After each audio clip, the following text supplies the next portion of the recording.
Now, yeah, for intelligence, I believe any young person who is aspiring to get married, should actually have. First is spiritual intelligence. You really need to understand marriage from the spiritual aspect. If you do not understand marriage from the spiritual aspect, you may actually get it all twisted up, because the spiritual intelligence involves you understanding who you are in Christ and God's purpose for marriage. It is very, very essential for you to have spiritual intelligence. Second intelligence you must have is mental intelligence. I've actually seen a lot of individuals that go into marriage without having full grasp of what it takes to be married. So they just go into a marriage and everything is now happening like African magic to them. Everything is happening like India and Bollywood movies to them. Like it's as if it's magic that is happening in the marriage. Like they don't seem to understand, like have mental intelligence of what marriage is really all about. So this is another intelligence I believe you must have, mental intelligence. Third intelligence I believe you must have as a young person who is desiring to get married is emotional intelligence. You see a lot of people growing up, they've been emotionally damaged, and this has actually affected them emotionally, that they can't even seem to connect with the second person. They can't seem to connect with their partners.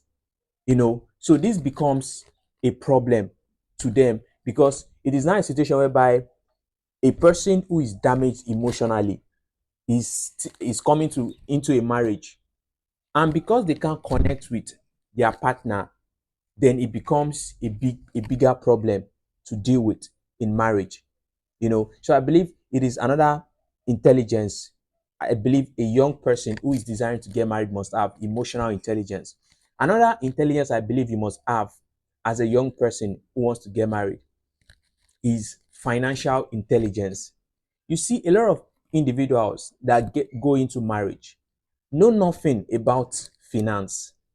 And finance is also one problem that I think a lot of marriages actually have these days. Like in marriage, when you don't know how to manage your finances, it becomes a big problem, because when you guys should be saving up and investing in businesses or investing in general to probably like be able to send your kids to better schools and universities. But because you do not have the financial intelligence, you keep struggling financially, to keep up and make up with the standard. And when you can't, seem to get enough of your hard work, it becomes a bigger problem. That's when you start seeing some husbands who start telling the wives that, before I met you, where I was, my level, blah, blah, blah. The wife now be telling the husband too, before I met you, my level, blah, blah, blah, and all that. So this becomes a problem, because why? There is no financial intelligence. So, guys, I believe if we can put these four principles in place, I believe our modern day, our Gen Z marriages can actually have an headway. Number one is spiritual intelligence. Number two is mental intelligence. Number three is emotional intelligence. And number four is financial intelligence. So I really hope this helps.